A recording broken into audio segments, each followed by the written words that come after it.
Wow, huge crowd today. And I'm a bit nervous because I have only rehearsed this talk a few minutes ago. I don't know if it works, so I might embarrass myself here. But I want to show you some cool stuff that I basically just figured out 2 or 3 weeks ago. And we are already having this in production. So, and we are currently doing a huge migration, basically killing off our entire REST API and switching it over to GraphQL.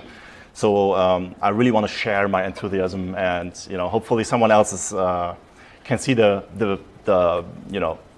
positive things about this and use it in your own projects as well. Short introduction: my name is Martin. I'm the CTO of a small startup in Singapore called The Artling. We are an online art gallery. We also have an app that's called LuxGlove. It's a little bit like a marketplace for people to sell expensive items. I am also the founder of BitLab Studio, which is a web agency here in Singapore.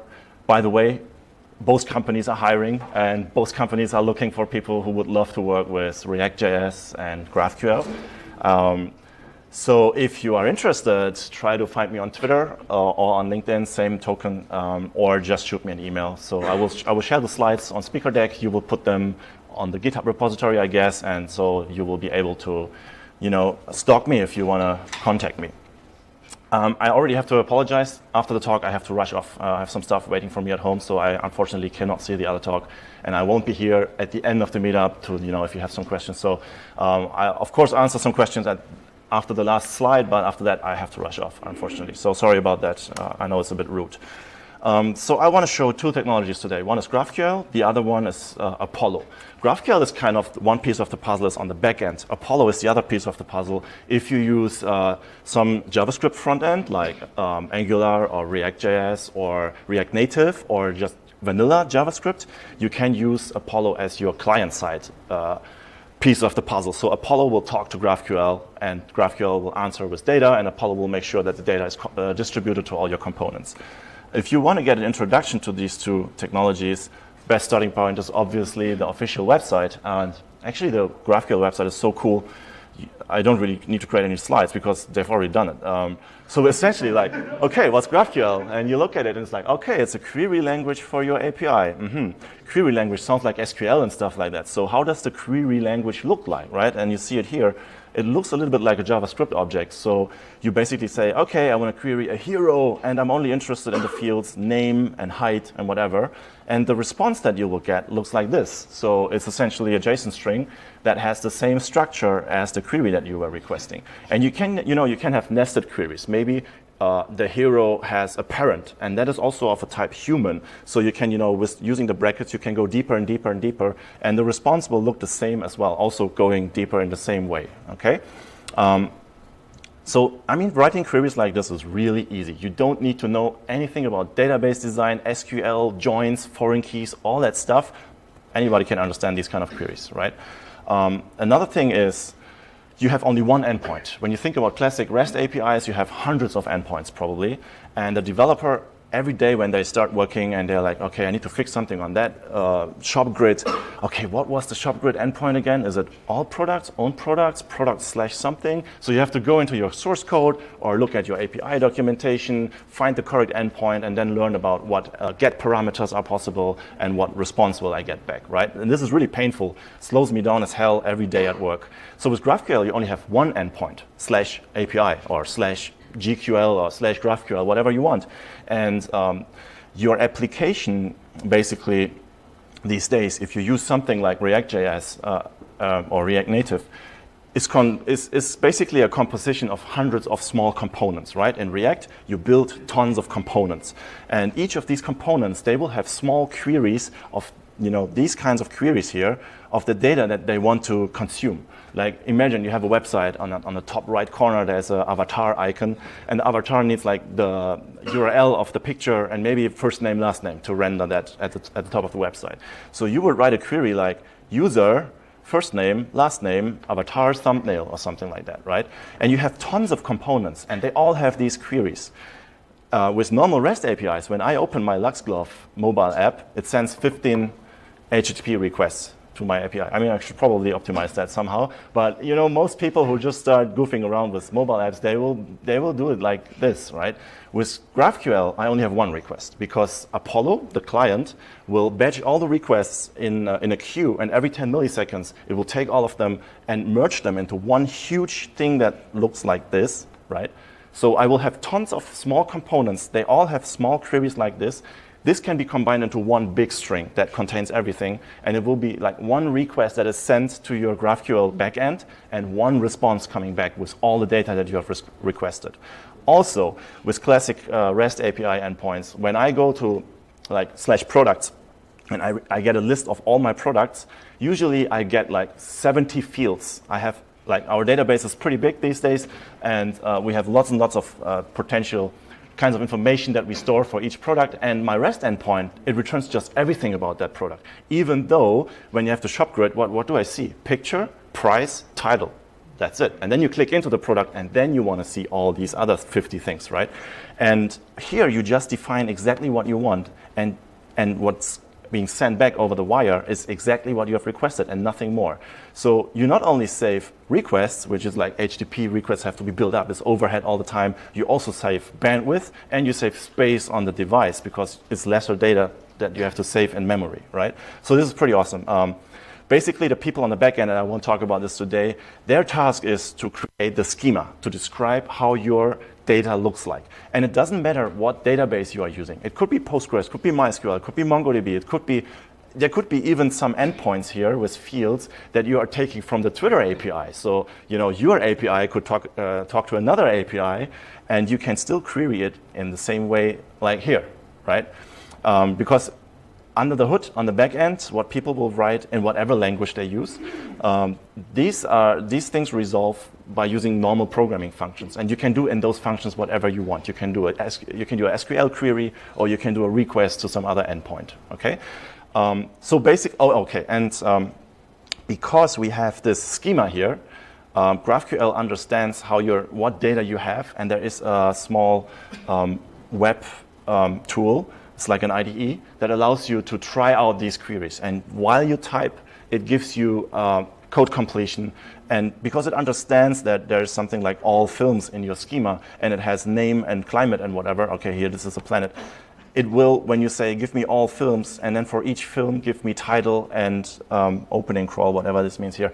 So while you're typing this, it already shows you what fields are available. You don't ever have to look at any documentation. You could throw a new developer at your project.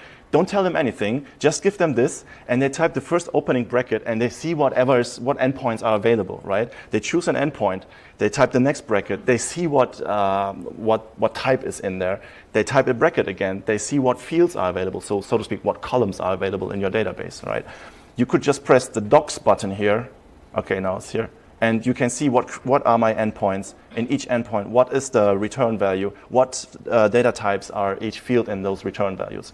So, and you don't have to write a single line of code to get this kind of documentation. So, believe me, when you use this, your efficiency will skyrocket immediately, right?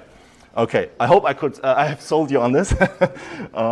So the other piece of the puzzle is, that's a backend, right? And we are not here today for backend stuff. We are here for frontend stuff and JavaScript stuff. So Facebook invented all this, and they released something called Relay.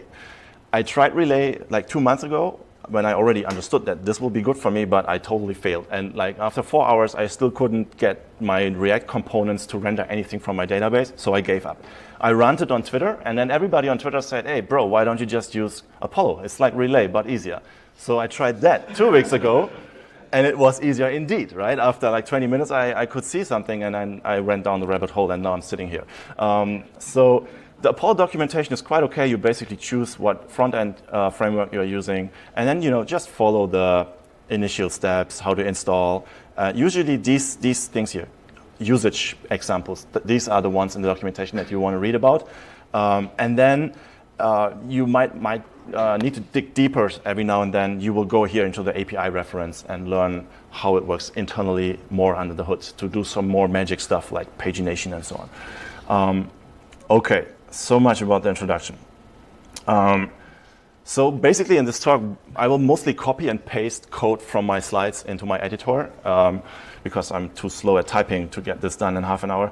And basically, if you want to try this at home, you can just get these slides and you basically do the same that I'm doing right now here. So I basically want to show you it's possible. You can try this. First of all, if you clone this repository, you will have to install a virtual environment with Python. So you need to understand a little bit about Python. So just Google that, install all the requirements, and then you should be able to run a local Python server. That should look something like this. So manage py run server, and you should be able to go to this URL, and you should be able to go to Graphql, and then you're like, what endpoints are there, right? So, okay, there's some endpoint that gives me all messages and one endpoint that gives me one message. So when I go to all messages, let's prettify that. All right, what else do I need to do? Okay, there's something like edges and something like node. I don't really know what it means. Aha, this is what I need. ID, creation date. So these are the database columns that my message table provides, right? When I execute this, I'm getting a JSON string with all my messages in my database, all right?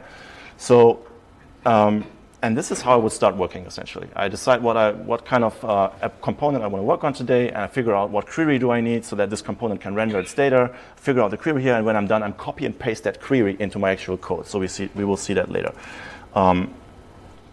So basically, this Django server that I provide in the repository is just so that you have a GraphQL API backend available for you to play around with. And it only has these 3 endpoints, like all messages, one message, and create new message. We will see that at the end. So, so if you wanted to now start using ReactJS and Apollo, first thing you need to do is create a ReactJS application. And these days, this is pretty easy. You can do npm install global create React app, and then you execute create React app, and you give it a name. So you would do that when you clone my repository, right? There is already a front-end folder. You can delete that folder and then start from scratch again doing this, right? I don't want to do this now because it downloads a lot of stuff from npm. So I just imagine I've just done create React app front end, okay? And it creates the front end folder. That's all it does, okay? So let's go into that folder.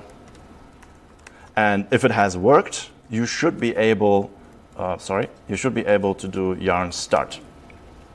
And this will open your browser, and there's your React.js application that doesn't do anything right now, okay?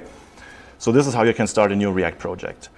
But we want to use Apollo, and I want to show a list of items, and then you click into one item, you see the detail view, and I want to have another page in my app where you can create a new message. So we need 3 pages. And for that, something like React Router is commonly used. So we also need to install React Router. So while you are here in your front-end folder, we are in front-end, you would do yarn add React Router DOM and React Apollo. I've already done that, so I won't do that again. Oh, did I actually do that? Yarn add React Router DOM. Okay, maybe not, I'm not sure.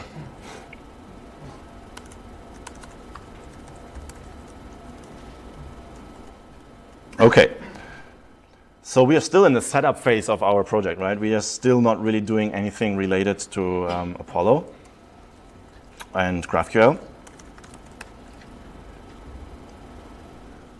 But we should have installed all the necessary prerequisites at this point in time. And now we need to, make sure that this default React application that we can see here shows something that we actually built ourselves. So I will basically remove these imports here, and I will remove whatever is in here. And the beauty of this create React app is, did I stop the server? Yeah, I did. The beauty would have been that it automatically refreshes whenever you save your file. All right, so now it's empty. And the first thing that we need to do when we want to start using this awesome Apollo and GraphQL stack and React Router, we need to add a bunch of imports at the top of our file, okay? So we always have in every React.js application, we have the React import at the very top. And then here we have to import 3 things that are related to Apollo. here we have to import 3 things that are related to React Router. And here is our 3 views that we want to build today. These files don't exist right now, okay? So we have these imports. Then we have to do some boilerplate code that, I don't even know what it does. This is what you find on the Apollo tutorial on their official website. So essentially, we have to use this create batching network interface function to create a network interface, and we have to tell it, and this is the important part, what is the URL of our GraphQL endpoint, so of your backend server, right? This is the batching that I mentioned. When you have a lot of components with lots of queries, they will be put into a queue, and you can define how many milliseconds Apollo should wait before it grabs all the queries, merges them into one big one, and sends them to the server. So if you have some kind of app like a game or whatever that generates like requests on a per millisecond basis, but you don't really need to send all these requests in real time, you could set the batch value to some milliseconds value here. And this allows you to send additional HTTP headers to your server. Let's ignore that for today. And then you just create an instance of Apollo client. And then, this is on the next slide, we will replace our render function with this fancy code. Okay, I have some syntax errors. Oh, yeah, this is because of my slides. Okay. What's the problem here? Render, return. That should be fine. Okay, there's one bracket missing. All right, so we have told Apollo where our API endpoint is, and we have this Apollo client instantiated. And now we essentially wrap our entire React application in between this Apollo provider component. And we pass in the client that we have instantiated into that component. Who cares what this does below the hood, right? It works and it looks beautiful, so just do it. Same for React Router. You basically have to wrap your entire app in between React Router component. Unfortunately, the React Router component can only have one child component, so I cannot do this. This would mean we have 2 childs, like route and switch, right? We have to put one div around everything. And then here, basically React Router with version 4, with the new API, works like this. If the current URL is /, then at this space, at this position in our HTML code, like right behind this div, render the home view component, okay? But if the URL is messages create, then we will render that component. So it kind of switches on and off which component is currently rendered, okay? And this switch thing, let's ignore it for today. It's basically because these 2 routes here, they could be the same. If you go to messages/create, messages/ID is also a match, because this is a variable part in my URL, right? And maybe /create is the variable part in my URL. So, and then, I was like, hey, why is this displaying both components at the same time? And then I looked into the React Router documentation. I figured out if you use switch, it goes down the list one by one, and if it finds a match, it stops, and it only renders the component that it has found. So this way you can make sure if you have ambiguous routes that could be like overlapping, that it only renders the one that it finds first, okay? So this is like a typical, like all my React applications and also my React Native applications, the outermost entry point of your app looks always something like this. All these kinds of wrapper components that add magic to your application, okay? Okay, so this will still not work because we have been importing 3 files that don't exist right now. So I create a folder, views, and I create 3 files, home view, JS, and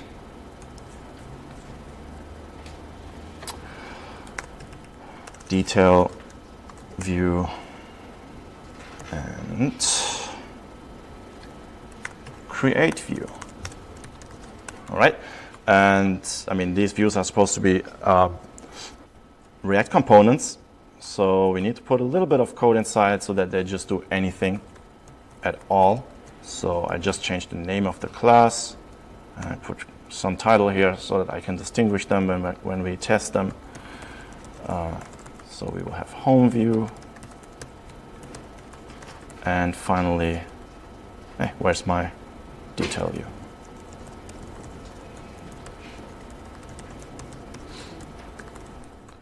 And while I was doing all this, it kept refreshing in the background. Just now there was an error message, right? And now suddenly it's working again. I love this. So I could go to messages 1, and it's the detail view rendering now.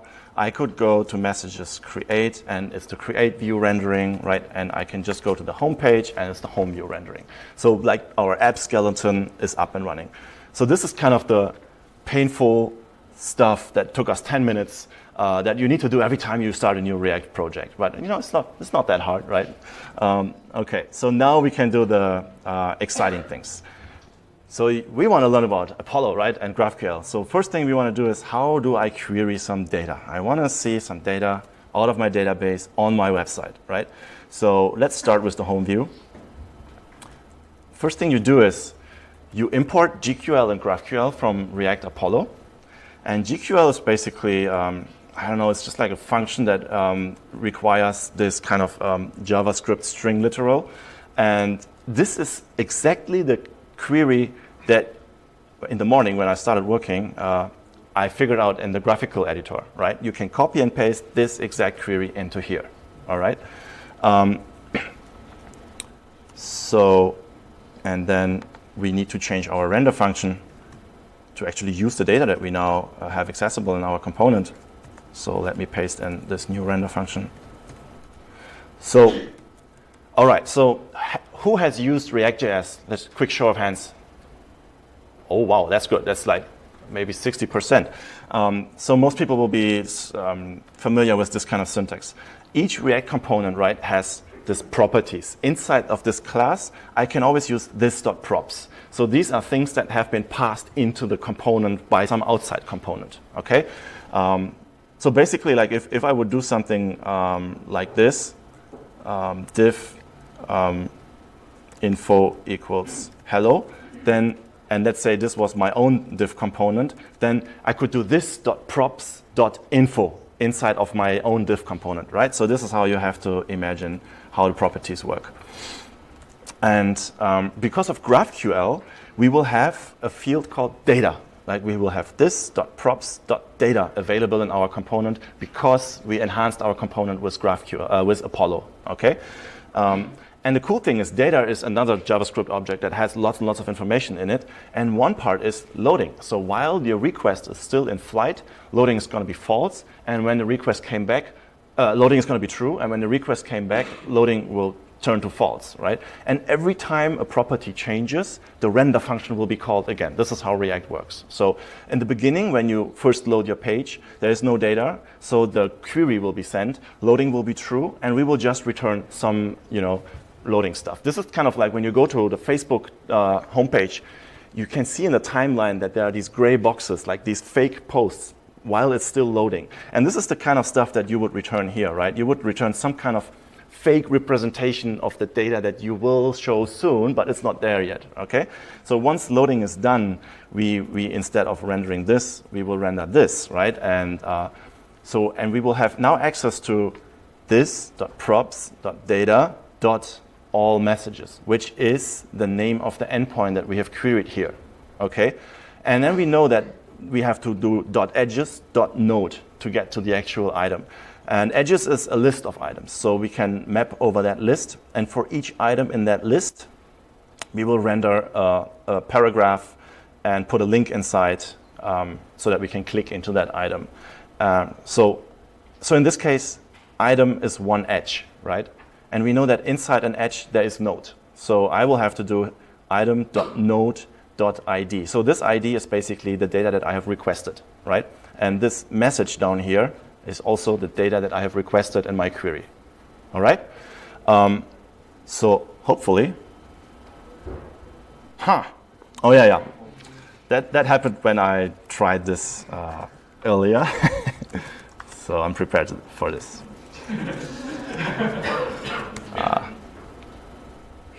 I'm not prepared for this.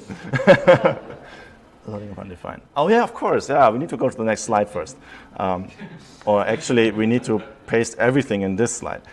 So the last part of the puzzle is this component currently doesn't know anything about this query, right? This is just a stupid React component, doesn't know anything about Apollo or whatever. So, and this is why we imported GraphQL. We used GQL to create our query. GraphQL is kind of a function wrapper or decorator or however you want to call it. And unfortunately, you could use this GraphQL query if you are like bleeding edge, super modern ES, whatever syntax. But when you use create React app on the command line, the bubble config or the ESLint config is configured in such a way that you cannot use the decorator syntax yet. So unfortunately, this would be like super beautiful. We have to do it in the manual way. So we call the GraphQL function, we put in our query variable, right? And we wrap our React component into that. So now this GraphQL magic is wrapped around our component, and this makes sure that this .props.data and all this magic is available. And hopefully, bam, we can see data, okay?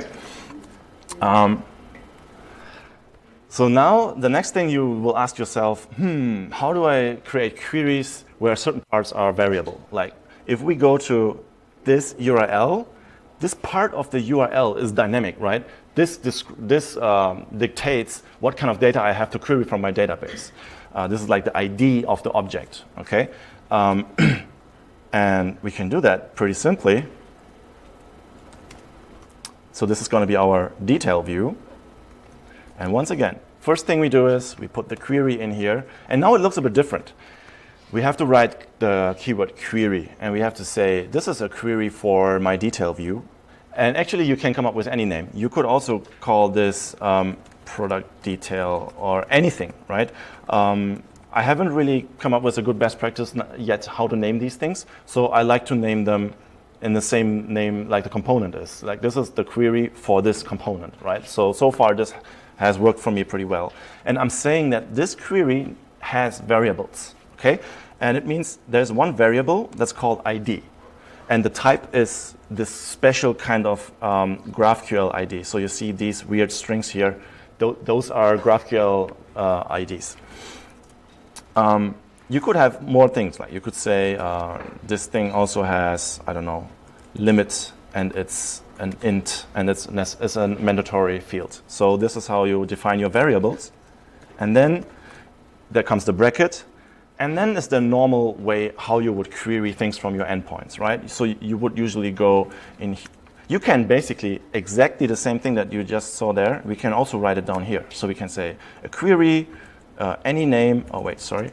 Query, any name needs a variable ID of type ID is mandatory. And when I execute this query, I want to call my message endpoint. And I want to query filter by ID using my ID variable, okay? And whatever I get back, I want to have the ID, the creation date, and the message. So I can't run that yet because there is no variable, okay?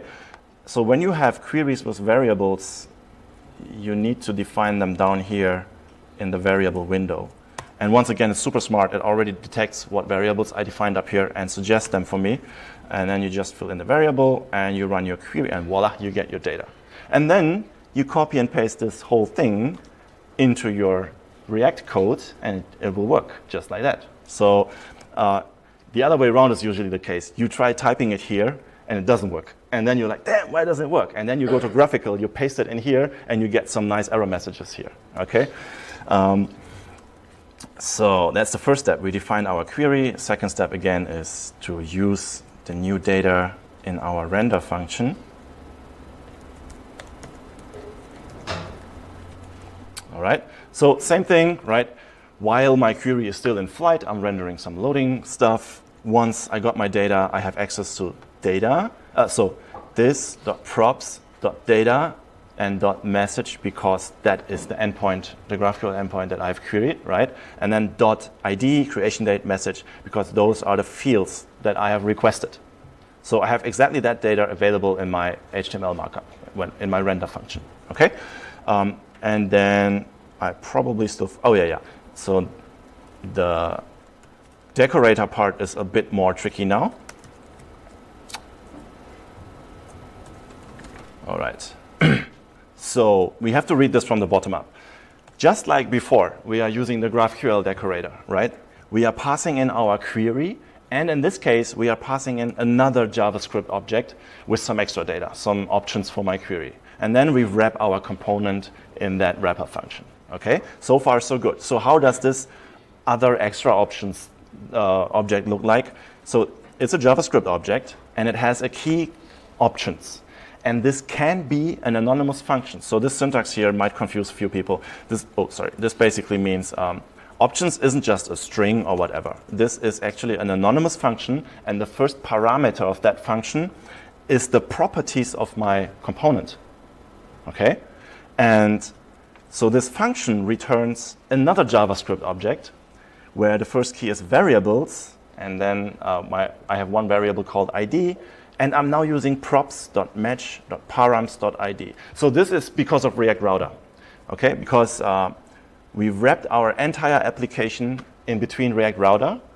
React Router does some cool magic and makes sure that all my components have this .props.match available. And if my URL had any variable parts, so like if you use this colon something, right? This is one of the params. So I have .match.params.id, all right?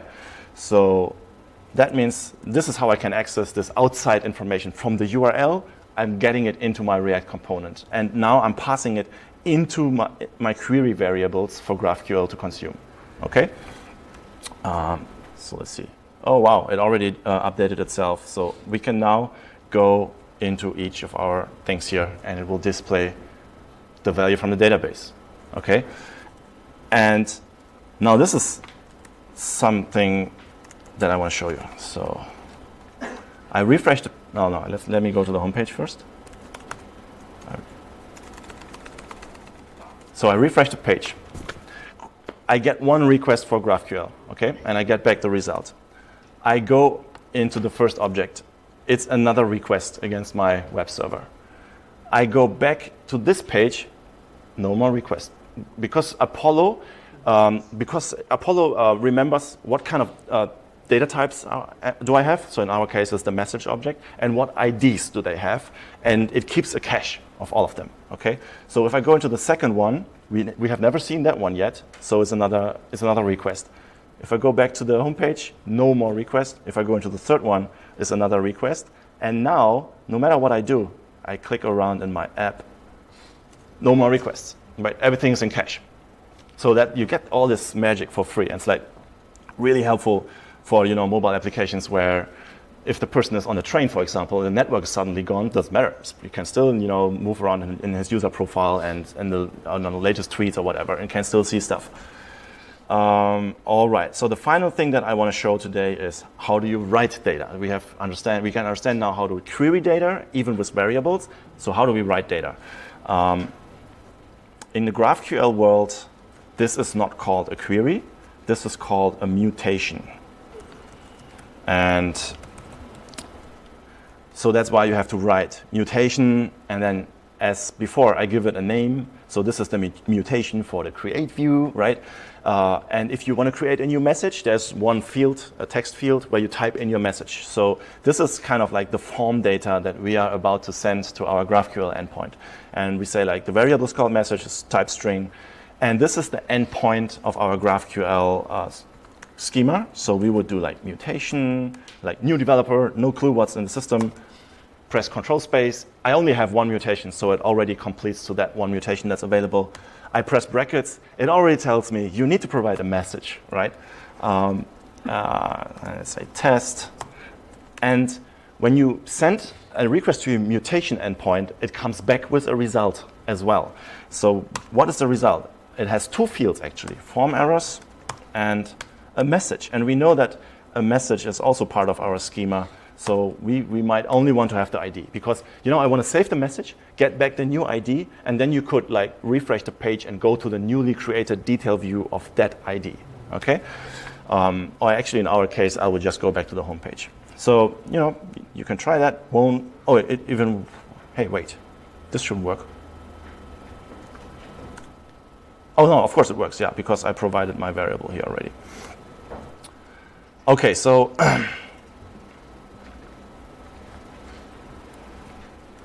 and I know this is pretty hard to digest now. It's already a lot of code, and you're all tired. But we are almost done. Only like 2 more slides with code, and then we are done. In my component, I will define a submit handler. So when the form is submitted, I need to do some magic, right? And first of all, I will prevent whatever the normal HTML form would do. I will just stop that event. Then I just use the HTML form data API to fetch all the data from my input fields. There's only one field. It's called message, right? And now, because of Apollo and because of the decorator that we will use at the end, we have this .props.mutate available, okay? Because this is a mutation. And we provide the variables that are necessary. You know, we have defined that our mutation requires a variable. So we pass in that variable by using that form data thing again. And this is a promise. So when you call mutate, it's a promise. When the promise resolves, so you say .then in the end. Oh, sorry. What have I done? Okay. When the promise resolves, you get access to the return query here, right? So you get access to res.data.createMessage, and then there might be something in form errors, or maybe not if there are no form errors. And there might be something in message if you successfully created a message. I think if I don't provide any text here, there is something in form errors. Please provide a message. Okay, I designed the GraphQL backend that way. So I will basically just check if there are no form errors, I will redirect to the home page. If there are form errors, you know, you would usually use something like this.setState errors, and then you put the form errors in here. So when you set the state, your component re-renders, right?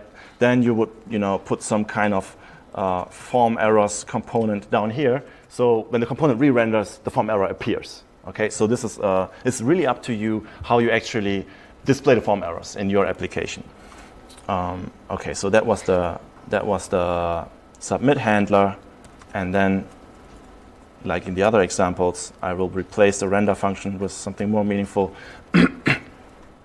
So I'm essentially just displaying a simple form like this, just one form and one button, right? So this is a very normal HTML form. It has 2 HTML input elements inside, and it has this onSubmit handler here, which is the function that we have created up here. Okay. Yeah. So, oh yeah, and before this works, we have to wrap our component in the Apollo decorator. And we have to remove the export default here. So this is the same thing as before, right? We use the GraphQL decorator with this query, in this case with this mutation that we have created, and we wrap our component inside. So now, hopefully, there it is. It works.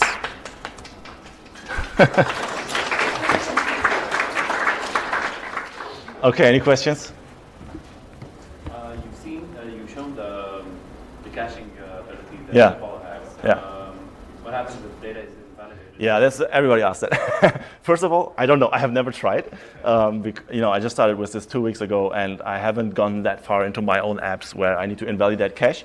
But essentially, I think you would do something like, if I click into this, right, this component mounts, and you have the component will mount lifecycle function in your React component, and there you can decide: is this a component that needs to be up to date all the time? Then you can tell GraphQL that even if you have the data, please refetch. There are some ways. Yeah, you can like this.props.refetch, and then it will just run the query again, even though it's already in the cache. Yeah. I'm not sure if there are ways to find out the age of the data, because that would be optimal. Then you can ask, this item, when did I fetch this? Is it longer than 1 minute ago? Then when this component mounts, I will do a refetch. There are pretty simple ways when you read the Apollo documentation to fix this. I wonder if there's a way for it to just ask the backend whether some data that I know that I have Yeah. is validated. Well, you don't really want to talk to the backend, right? You want to keep your requests as few as possible. Yeah. I mean, if you have to send a request to the backend, is this up to date or not? You might just as well request the whole thing already. It's just a few kilobytes of data anyways, right? I mean, it depends on the use case, of course, yeah. Yeah? So, what about authorization and guarding? That's the second question that everybody asks. Yeah, so you would have to, in your app, implement some way to, for example, get a JSON Web Token. So you will have to have another API endpoint to retrieve the token. You will have to implement something in your app when the app starts to get the token, okay? If not, show the user some kind of login box key and username and password. Hopefully get the token this time. And then here, where you say credentials, so if you have cookie-based authentication and you say credentials include or credentials same origin, it also already sends the cookie, so your backend will be able to identify that user.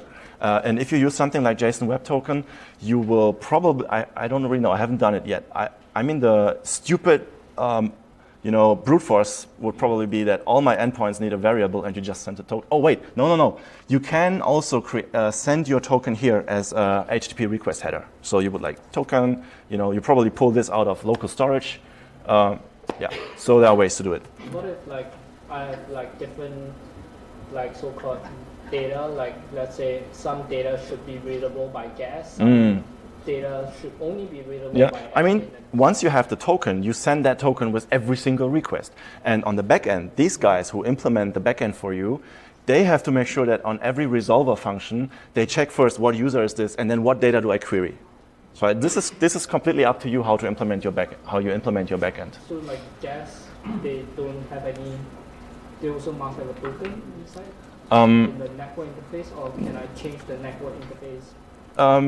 You would do something like token, and then I don't know how, is it local storage, right? Local storage dot get, I think, and then token, and it's either undefined or something, and you send that with every request, and on the back end you are able to either use the token or not, and then it's an anonymous user.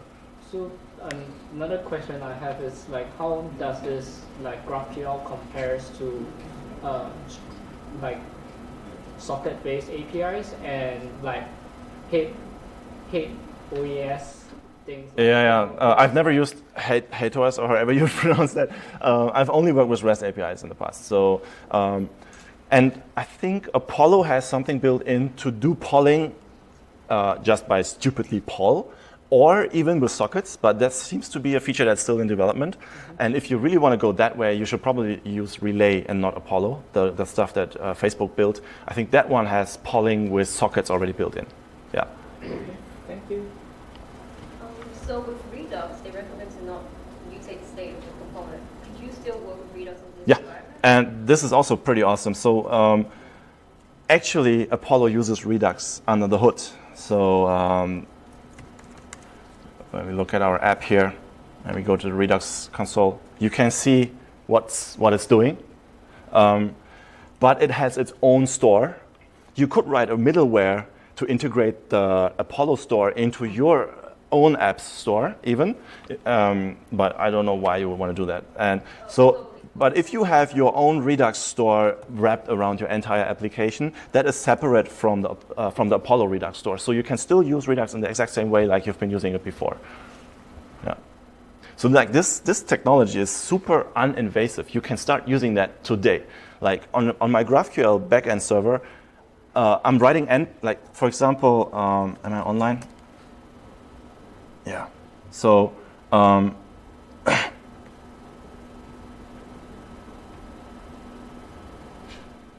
anybody got $100,000?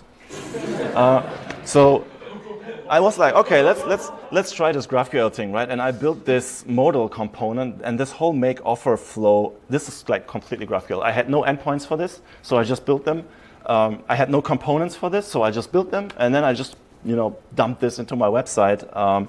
So maybe I want to pay, I'm okay with paying $100. No, I'm not going to send that. Okay, so, and this doesn't touch anything else of the application. So you can start building this step by step, like only the new fancy stuff uses this, and then whenever you have to do a bug fix on one of your legacy components, you just migrate it over as well. So it doesn't have to be a huge migration and it's going to take us half a year and we will never do it. You can start doing it right now. All right, thanks. Oh, there's one more question. Is there any way to, from the server to notify? Yeah, so that would be you have to have a socket, right? And you have to use socket IO for having a permanent channel somehow.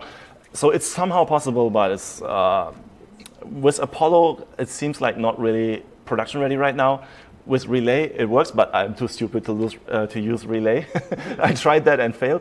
So yeah, there are ways to do it, but I don't know. I think Meteor, right? Meteor is using this under the hood somehow, and they are doing real-time polling all the time. Yeah, so it's somehow possible. I don't know how. Yep. So so regarding these questions, authentication and what was your question?